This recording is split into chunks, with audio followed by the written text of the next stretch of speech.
sudah belajar tentang pengertian surat masuk dan surat kedua. Nah, hari ini kita akan mempelajari bagaimana penanganan surat masuk. Nah, di sini untuk penanganan surat masuk ada beberapa item. Yang pertama yaitu penerimaan surat, kemudian ada pencatatan, yang ketiga ada klasifikasi, dan yang keempat ada disposisi. Nah, untuk penanganan surat ada yang pertama itu ada penerimaan surat. Penerimaan surat itu biasanya kalau kita terima surat ya, ada suratnya secara langsung. Langsung itu yaitu misalnya Arman langsung memberi suratnya ke Laura, ya. Seperti kemarin yang di praktek kalian itu ada langsung mengantarkan suratnya. Ada juga untuk sekarang ini lewat yang namanya kurir. Ya, tahu yang namanya kurir? Ya, jadi ada memang yang dibayar untuk mengantarkan surat tersebut. Ada juga surat yang diterima lewat pos. Jadi surat itu dibawa dulu ke kantor pos, nanti kantor pos yang mengantarkan kepada tujuan yang dituju oleh surat kita. Ada juga surat itu lewat yang namanya, jadi kemarin di awal pertemuan kita Ibu memperkenalkan kalian dengan alat-alat digital.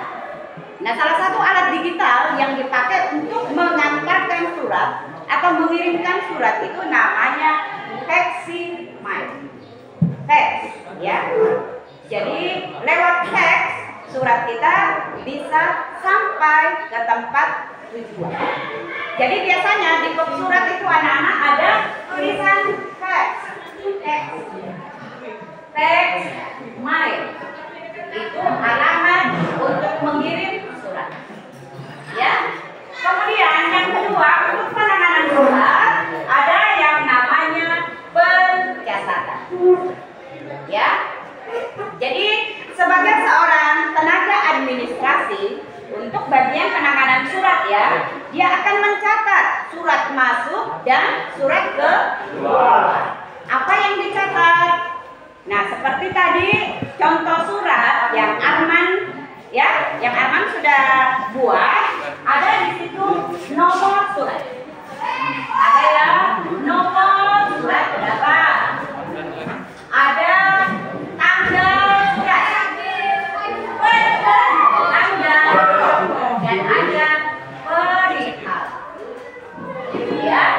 Nah, di situ yang dicatat oleh bagian administrasi itu yaitu nomor, tanggal, dan perihal. Seperti contoh surat yang Ibu berikan kemarin, perihalnya yaitu penawaran unit komputer. Ya, ditawarkan ke PT apa kemarin? Apa? Sumber Harapan.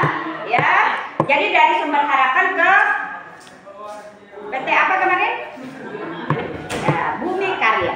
Nah, itu untuk pencatatan. Jadi sekali lagi Ibu ingatkan untuk bagian pencatatan itu yang dicatat itu yaitu tanggal apa saja ya, silakan. Tanggal apa lagi Dika? Nomor surat, kemudian perihal. Jadi di sini kalian dapat mengingat bahwa dalam surat itu selalu ada tanggal surat, nomor surat, ada perihal. Ya. Kemudian ada juga klasifikasi. Klasifikasi itu yaitu memilah-milah surat tersebut, membeda-bedakan surat tersebut sesuai dengan jenisnya. Jadi ada surat apa? Ada surat apa? Dinas. Ada surat dinas, ada surat pribadi, dan ada surat eksternal. Siapa masih ingat apa itu surat eksternal? Siapa masih ingat? Apa surat eksternal? Surat yang diterima dari pihak Surat yang diterima dari dalam atau dari pihak organisasi. Sedangkan surat dinas apa? Apa surat dinas? Jadi surat eksternal itu surat dari luar organisasi, surat dinas itu surat yang dari dalam organisasi, sedangkan surat pribadi adalah surat yang ditujukan untuk seseorang atau pribadi, ya. Kemudian yang selanjutnya yaitu disposisi. Disposisi ini yaitu surat diteruskan kepada pimpinan. Jadi dalam suatu perusahaan itu anak-anak coba semua diperhatikan ya. Dalam suatu perusahaan itu adalah apa? Dalam suatu organisasi itu surat itu tidak langsung ke pimpinan. Kalau di sekolah kita surat itu ke TU dulu, ke tenaga administrasi dulu. Siapa masih ingat tenaga administrasi kita namanya siapa? Nah, jadi surat itu masuk ke Pak Padli dulu. Pak Padli akan mencatat nomor surat, tanggal surat, perihal surat.